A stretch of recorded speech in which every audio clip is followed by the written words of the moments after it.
Hello बच्चों, welcome to सबकी पाठशाला। और ये 10th क्लास का आज हम इकोनॉमिक्स का फर्स्ट चैप्टर विकास करने वाले हैं। और इसी में आपका नोट्स और क्वेश्चन आंसर सारा एक ही लेक्चर में हो जाएगा, तो आप इस वीडियो को पूरा देखना।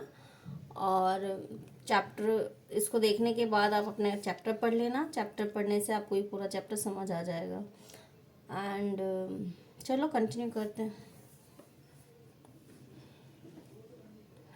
विकास विकास को प्रगति, उन्नति कहते हैं और उसको इंग्लिश में डेवलपमेंट बोला जाता है। तो अगर हम नॉर्मल भाषा में बात करें, सामान्य भाषा में, तो विकास को सामान्य भाषा में उन्नति या प्रगति कहा जाता है। अब देखो, उन्नति का मतलब क्या होता है, प्रगति क्या होता है। प्रगति ऑब्वियसली बात है, आगे बढ़ना। कहते हैं ना, उन्नति हो रहा है मतलब आगे बढ़ रहा है, कोई चीज़ इंक्रीज हो रहा है। तो अगर हम जो पूरा ये चैप्टर पढ़ रहे हैं, हम ऑब्वियसली बात है कंट्री के रेस्पेक्ट में पढ़ रहे हैं, किसी देश के संदर्भ में पढ़ रहे हैं। तो किसी देश के संदर्भ में देश की प्रगति या उन्नति कब होगा, जब वहाँ पर राष्ट्रीय आय बढ़ेगा, तकनीक का विकास होगा, तकनीक में सुधार होगा, नई नई तकनीकों का उपयोग किया जाएगा, और जो स्वास्थ्य सुविधाएं हैं उनका विकास होगा, शिक्षा के स्तर में सुधार होगा, रोजगार उत्पन्न होगा। तो इन सभी चीज़ों में अगर वृद्धि देखी जाएगी तो हम बोलेंगे कि उस देश का जो है विकास, प्रगति या उन्नति जो है वो हो रहा है। तो हमें एक बात समझना है कि विकास का कोई एक पैरामीटर नहीं होता, मतलब एक चीज़ से हम विकास को नहीं नाप सकते कि हाँ भाई देश की आय बढ़ रही है तो विकास हो रहा है, या देश में रोजगार का स्तर बढ़ गया है तो भाई विकास हो रहा है, या देश में स्वच्छता बढ़ गई है तो हम बोलेंगे विकास हो रहा है। ऐसा नहीं होता।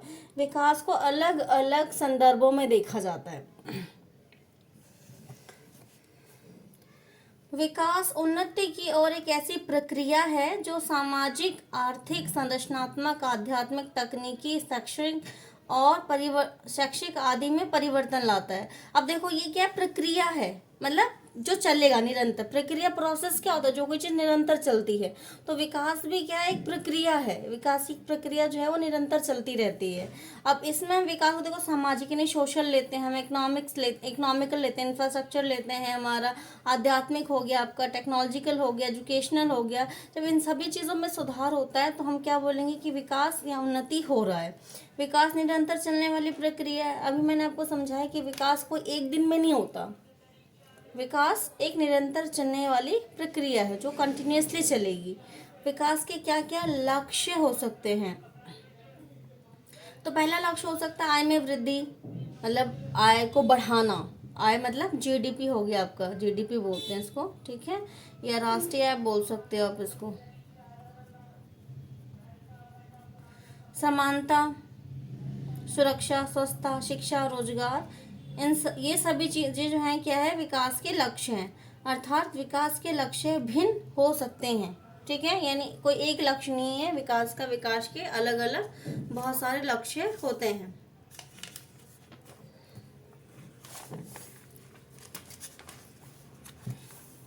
अब अगला है, एक के लिए जो विकास हो जरूरी नहीं है कि दूसरे व्यक्ति के लिए भी वह विकास होगा। अब देखो, यहाँ पर एक बहुत बड़ी बात बोली गई है कि क्या विकास सबके लिए बराबर है। मतलब जो जितने भी लोग हैं, मान लो हम भारत के संदर्भ में बात करें तो भारत में 140 करोड़ लोग हैं। तो क्या 140 करोड़ लोगों के लिए, सबके लिए एक ही अर्थ है विकास का, या उनकी जो सोच है, उनकी जो समझ है, उनकी जो ज़रूरतें हैं वो अलग अलग हैं। तो इसलिए विकास को क्या करते हैं, अलग अलग दृष्टिकोण से देखते हैं। कि एक के लिए, एक मजदूर है मान लो, तो मजदूर क्या सोचेगा कि भाई अगर मुझे 365 दिन रोजगार मिल रहा है, मैं काम कर पा रहा हूँ, अपने परिवार को पाल पा रहा हूँ, तो विकास हो रहा है। अगर उसको 365 दिन काम नहीं मिल रहा है, अगर वो बेरोजगार बैठा हुआ है, तो वो क्या सोचेगा कि भाई ऑब्वियसली बात है, इस देश में विकास जो है वो नहीं हो रहा है, ठीक है।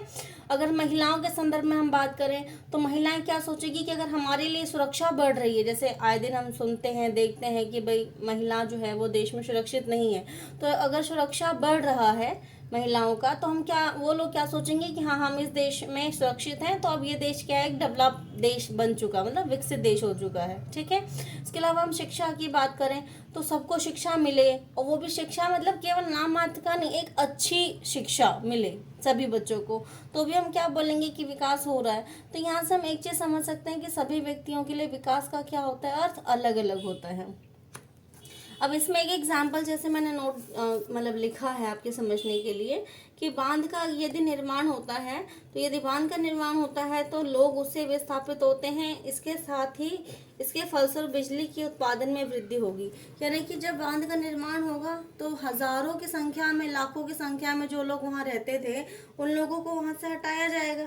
यानी वो लोग क्या हो रहे हैं, बेघर हो रहे हैं। इसके अलावा प्राकृतिक संसाधनों को भी नुकसान पहुंच रहा है। कैसे कि बांध बनाने के लिए पेड़ काटे जाते हैं। तो बांध के निर्माण से सबके लिए विकास नहीं होता। जो लोग बेघर हो रहे हैं उनके लिए वो विकास नहीं है, उनके लिए वो विनाश हुआ। लेकिन बिजली की आपूर्ति बढ़ने से जो उद्योगपति हैं उनको तो इससे फायदा मिलेगा, वो ज़्यादा से ज़्यादा उत्पादन कर पाएंगे। इसलिए जो उद्योगपति हैं उनके लिए क्या होगा, वो विकास का अवसर होगा उनके लिए। अब वस्तुएं जो हम उपयोग करते हैं वो दो प्रकार की होती हैं, भौतिक वस्तुएं और अभौतिक वस्तुएं। भौतिक वस्तुएं कौन सी होती है, जिसे हम खरीद सकते हैं, जैसे मकान, कार, खाने की सभी चीज़ें आदि। अभौतिक वस्तुएं जिन्हें खरीदी नहीं जा सकती, जैसे मित्र हो गया, स्वच्छता हो गया, स्वतंत्रता हो गया आदि। मानव जीवन भौतिक व अभौतिक दोनों ही वस्तुओं पर निर्भर करता है।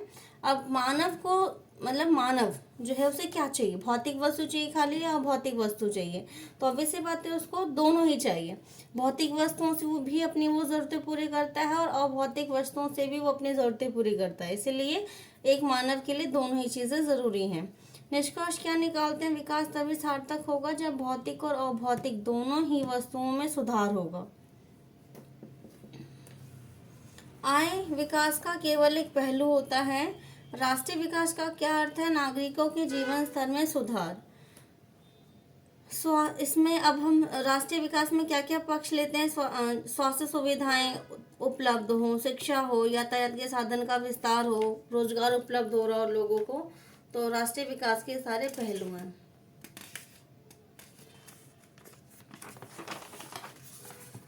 प्रति व्यक्ति आय क्या होता है, प्रति व्यक्ति आय राष्ट्रीय आय बटे में कुल जनसंख्या। तो ये प्रति व्यक्ति आय निकालने का तरीका है। विभिन्न देशों के बीच में तुलना के लिए आय का उपयोग किया जाता है। जैसे एक एग्जाम्पल लिखा है कि कोई देश है, मान लो उसकी प्रति व्यक्ति आय इतनी है और दूसरा देश है जिसकी प्रति व्यक्ति आय इतना है। तो हम क्या बोलेंगे, जो देश है फर्स्ट वाला वो अधिक समृद्ध है। आय के अनुसार विश्व में देशों को दो वर्गों में बांटा गया है, विकसित देश और विकासशील देश।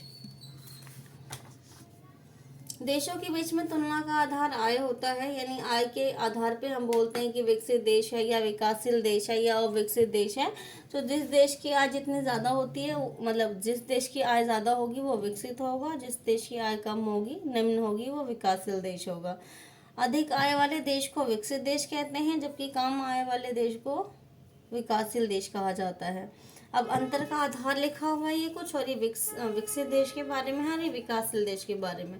तो प्रति व्यक्ति आय विकसित देश की ऊंची होती, अधिक होती है, और विकासशील देश की निम्न होती है। समृद्धि इसका मतलब अधिक समृद्धि होती है, इसकी निम्न समृद्धि होती है। निर्धनता यहाँ कम पाई जाती है और विकासशील देश में अधिक पाई जाती है। बेरोजगारी की अगर हम बात करें तो विकसित देशों में कम बेरोजगारी पाई जाती है, जबकि विकासशील देशों में बेरोजगारी अधिक पाई जाती है। आय के वितरण की यदि हम बात करें तो विकसित देशों में आय जो है वो समान रूप से वितरित होता है, जबकि विकासशील देश में असमान रूप से विकसित होता है। मानव सूचकांक की यदि हम बात करें तो मानव सूचकांक में विकसित देशों का जो रैंक है वो ऊपर होता है, और जो विकासशील देश की जो श्रेणी होती है वो नीचे होती है, निम्न, मतलब वो नीचे की कैटेगरी में पाए जाते हैं। जीडीपी की यदि हम बात करें तो विकसित देशों की उच्च जीडीपी होती है और विकासशील देशों की निम्न जीडीपी होती है।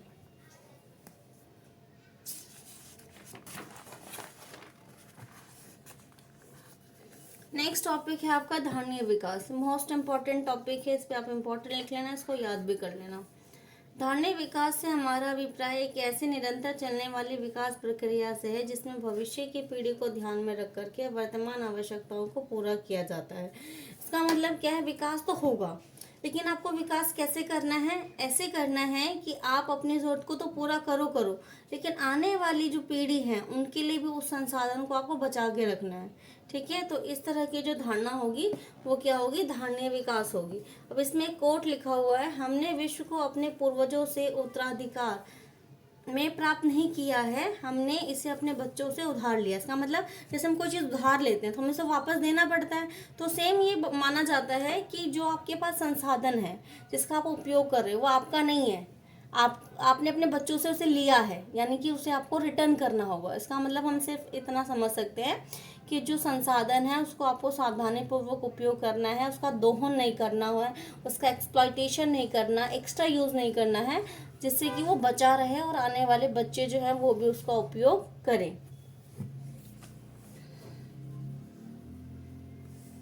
HDI मानव विकास सूचकांक। मानव विकास सूचकांक जीवन प्रत्याशा, शिक्षा, प्रति व्यक्ति आय, संकेत का एक सांख्यिकी समग्र सूचकांक है जिसका उपयोग देशों को मानव विकास के 4 स्तरों में क्रमबद्ध करने के लिए किया जाता है। यानी जो मानव विकास सूचकांक तैयार किया जाता है उसमें हम क्या लेते हैं, शिक्षा लेते हैं, जीवन प्रत्याशा लेते हैं, प्रति व्यक्ति आय लेते हैं। इन सब के आधार पे हम क्या करते हैं, देशों को अलग अलग कैटेगरी में बांटते हैं और उनको रैंक देते हैं कि इस देश में सब कुछ ठीक है, मतलब यहाँ के लोग शिक्षित भी है, जीवन प्रत्याशा भी ऊंची है, प्रति व्यक्ति आय भी अधिक है, शिक्षा का स्तर भी अच्छा है, तो यानी कि ये रैंक 1 पर होगा। और जैसे जैसे वो चीज़ें कम होते चली जाएगी, धीरे धीरे जो देश है वो क्या होते हैं, पिछड़ते चले जाते हैं। अब HDI क्या होता है, ह्यूमन डेवलपमेंट इंडेक्स है आपका, ये फुल फॉर्म आपको याद करना है। मानव विकास सूचकांक कौन तैयार करता है, UNDP तैयार करता है। UNDP मतलब united nation development programme. UNDP को हिंदी में बोलते हैं संयुक्त राष्ट्र विकास कार्यक्रम। भारत का HDI में 132वां स्थान है, मतलब हम लोग सोचो कितने पीछे हम लोग, 132 रैंक है हमारा, 132वें स्थान पे है, जबकि सबसे नंबर 1 पे है Norway. BMI body mass index होता है आपका, शरीर द्रव्यमान सूचकांक। अब ये होता क्या है, BMI एक संख्या है जिसकी गणना किसी व्यक्ति के वजन और ऊंचाई से किया जाता है। अब BMI निकालने का फॉर्मूला है, वेट ऊपर लिखते हैं, ऊंचाई नीचे लिखते हैं। अब इसका उपयोग कहाँ होता है, BMI बॉडी मास इंडेक्स, कुपोषण का जांच करने के लिए कि किसी भी व्यक्ति का जो डेवलपमेंट है, उसका जो वजन है, जो उसकी ऊंचाई है, वो उसकी उम्र के हिसाब से है या नहीं है। अगर नहीं है इसका मतलब वो बच्चा जो है वो कुपोषित है। और जैसा कि पता ही होगा आप लोगों को कि भारत जो है वो कुपोषण में आगे, यानी भारत में बच्चे जो हैं बहुत ज़्यादा कुपोषण के शिकार है, उनको उनकी उम्र के हिसाब से पोषण जो है वो नहीं मिलता है। साक्षरता दर की यदि हम बात करें, 7 वर्ष या उससे अधिक आयु के लोगों में साक्षरता का अनुपात साक्षरता दर कहलाता है। यानी कि 7 वर्ष और उससे अधिक उम्र के जितने भी लोग हैं, पढ़े लिखे लोगों की जो संख्या होती है वो साक्षरता दर कहलाती है। शिशु मृत्यु दर क्या होता है, 1 वर्ष से कम आयु के बच्चों के प्रति 1000 जीवित जन्मों पर होने वाले मौतों की संख्या, मतलब 1000 बच्चों पर जितने भी बच्चे जिनकी डेथ हो चुकी है, मर गए हैं, और उनकी उम्र 5 साल से कम होनी चाहिए। 5 साल से कम मतलब 1000 हम नीचे लिखते हैं, और जितने भी बच्चे 5 साल से कम उम्र में जिनकी मृत्यु हो गई है वो हम ऊपर लिख के इस तरीके से क्या निकालते हैं, शिशु अनुपात निकालते हैं, मृत्यु दर निकालते हैं, सॉरी।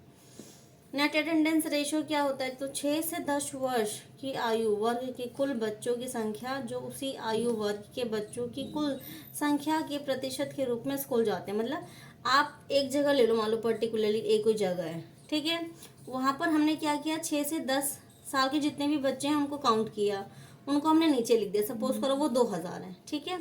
अब उनमें से हम उन बच्चों को गिन रहे हैं जो स्कूल जाते हैं, और उस संख्या को हमने लिख दिया ऊपर, मान लो 1000 बच्चे ऐसे हैं जो स्कूल जाते हैं, तो इस तरीके से हम क्या रेशियो निकालेंगे, 1:2, यानी कि 2 में से एक बच्चा ही केवल स्कूल जाता है, यानी नेट अटेंडेंस रेशियो जो है वो क्या अभी भी कम है।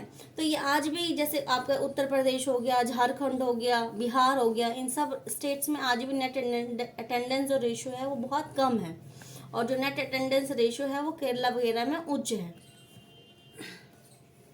GDP क्या होता है, ग्रॉस डोमेस्टिक प्रोडक्ट हो गया आपका, सकल घरेलू उत्पाद। अब इसकी परिभाषा आपको पता होनी चाहिए। GDP एक लेखा वर्ष में देश की सीमा में उत्पादित वस्तुओं और सेवाओं का मौद्रिक मान होता है, और 1 अप्रैल से 31 मार्च के बीच में निकाला जाता है। मतलब एक लेखा वर्ष आपका 1 अप्रैल से स्टार्ट होगा और 31 मार्च तक चलेगा। इस दौरान जितनी भी वस्तुओं और सेवाएं देश में बनाई गई है उनका जो मौद्रिक मान है, जब उसको टोटल कर लिया जाता है तो वो GDP होता है।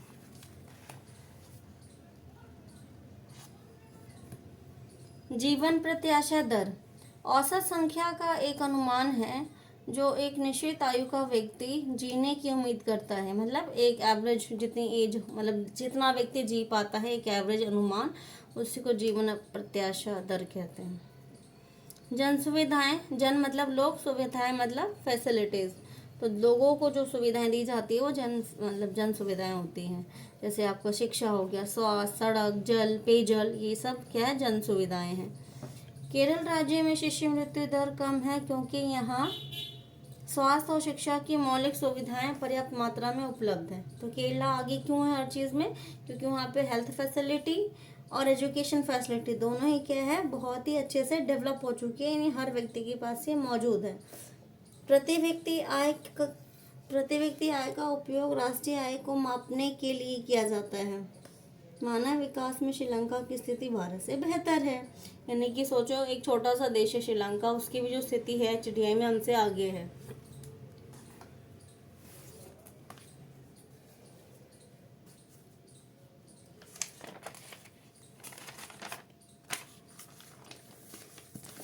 अब वो आपके नोट्स कंप्लीट हो गए हैं। अब इसी में हम क्वेश्चंस भी कर लेते हैं। छोटा सा ही, थोड़े से ही क्वेश्चंस हैं जो जनरली पेपर में पूछे जाते हैं, और ये कुछ क्वेश्चंस ऐसे हैं जो आए भी हैं पेपर में, तो उनको अब हम एक बार डिस्कस कर लेते हैं। तो पहला क्वेश्चन है, विकास का अर्थ सभी व्यक्तियों के लिए भिन्न भिन्न क्यों होता है? मोस्ट इंपॉर्टेंट क्वेश्चन है, यानी हर व्यक्ति जो है वो विकास को अलग अलग दृष्टि से क्यों देखता है? तो इसका एक कारण है कि देखो, हर व्यक्ति के जो जीवन की परिस्थितियां हैं वो अलग होती है, सभी व्यक्ति समान नहीं होते हैं, सभी की जो ज़रूरतें हैं वो क्या है, अलग है। इसलिए सभी की जो विकास की जो आवश्यकताएं वो क्या है, अलग अलग है। सभी व्यक्ति की इच्छाएं अलग होती हैं, इसलिए वो विकास को अलग दृष्टि से नापते हैं। एक के लिए विकास दूसरे के लिए विनाश हो सकता है। यह मैंने आपको बांध वाला एग्जाम्पल भी दिया था कि बांध बनने से जो उद्योगपति हैं उन्हें तो फ़ायदा होगा, लेकिन जो लोग वहाँ से जिन्हें हटाया जाएगा, जिनका घर छीन लिया जाएगा, उनके लिए वो विकास कैसे हो सकता है? वो तो वही सोचेंगे कि हमारे लिए तो विकास नहीं, ये विनाश हो रहा है।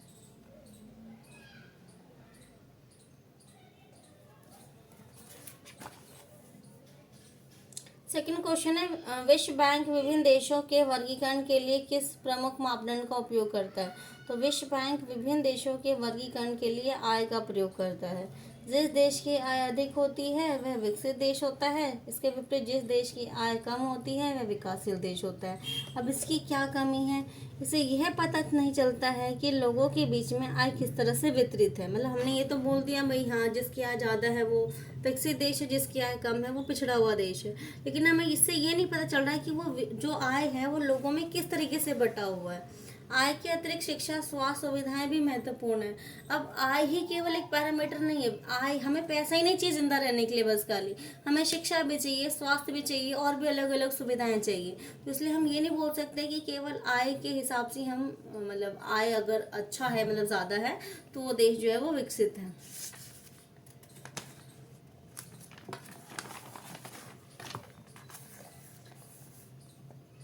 अगला क्वेश्चन है, मानव विकास सूचकांक के मापदंड, मतलब किन किन आधार पर एचडीआई जो है वो तैयार किया जाता है? तो लोगों के स्वास्थ्य सुविधाएं, मानव विकास का प्रमुख मापदंड स्वास्थ्य है। विभिन्न देशों के लोगों की जीवन प्रत्याशा जितनी अधिक होगी वह मानव विकास की दृष्टि से उतना विकसित देश माना जाएगा। शैक्षिक स्तर मानव विकास का दूसरा प्रमुख मापदंड है। किसी देश की साक्षरता जितनी ज़्यादा होगी वह उतना ज़्यादा विकसित देश माना जाएगा। प्रति व्यक्ति आय की अगर हम बात करें तो मानव विकास का ये तीसरा मापदंड है और महत्वपूर्ण मापदंड है। जिस देश में प्रति व्यक्ति आय जितना अधिक होगा उस देश में लोगों का जीवन स्तर भी उतना ही ज़्यादा अच्छा होगा। हम औसत का प्रयोग क्यों करते हैं? अब एवरेज इनकम हम क्यों यूज़ करते हैं और उसकी क्या क्या कमियां हैं? हम औसत का उपयोग विभिन्न देशों के बीच में आय की तुलना करने के लिए करते हैं। अब इसकी क्या क्या कमियां हैं? इसके द्वारा हमें आय के वितरण के बारे में कुछ पता नहीं चलता है। यह जीवन स्तर का पूर्ण ज्ञान नहीं होता इससे, क्योंकि आय के अतिरिक्त शिक्षा, न्याय, समानता, स्वास्थ्य आदि भी महत्वपूर्ण होते हैं। मानव विकास की जानकारी नहीं देता ये हमको। केवल देश, हमें इतना पता चलता है कि हाँ राष्ट्रीय आय बढ़ रहा है, लेकिन लोगों का विकास हो रहा है या नहीं हो रहा है ये नहीं पता चलता हमें। क्या आप इस कथन से सहमत हैं कि विकास की गतिविधियों से पर्यावरण का दोहन हो रहा है? हाँ, हम इस कथन से सहमत हैं कि विकास की गतिविधियों से पर्यावरण का दोहन हो रहा है। शहरीकरण के लिए वनों का उन्मूलन हो रहा है, मतलब शहर बसाने के लिए पेड़ काटे जाते हैं, जिससे कि पर्यावरण को नुकसान पहुंचता है। मेट्रो, रेल, सड़क आदि का विस्तार करने के लिए भी वृक्षों की कटाई की जाती है, इससे भी पर्यावरण को नुकसान पहुंचता है। जितने ज़्यादा उद्योग लगाए जा रहे हैं, उतने ज़्यादा उद्योगों से निकलने वाला धुआं जो है वो वायु को प्रदूषित कर रहा है। औद्योगिक अपशिष्टों को सीधा नदियों में बहा दिया जाता है, जिससे जो नदियां हैं वो प्रदूषित हो रही हैं। तो ये आपका था एक तरीके से नोट्स प्लस कुछ क्वेश्चन आंसर, मतलब कुछ क्वेश्चन विद आंसर जो इम्पोर्टेंट है, जो पेपर में पूछे जाते हैं। आई होप आपको ये पूरा चैप्टर समझ आ जाएगा। अब आप इसको अच्छे से पढ़ो, नोट्स को एक बार नोट्स पढ़ो, समझो, फिर इसको लिखो अपनी नोटबुक में। उसके बाद आप अपना चैप्टर पढ़ो, तो आपको ये चैप्टर अच्छे से समझ आ जाएगा। इससे ज़्यादा इस चैप्टर से कुछ पूछा नहीं जाता है, तो आप इतना तो ट्रस्ट करके इसको अच्छे से तैयार कर लीजिए, ठीक है। And thank you for watching. Share करो इसे अपने दोस्तों के साथ, ताकि मेरी जो मेहनत है वो सभी बच्चों के लिए यूज़फुल हो, ठीक है। Thank you.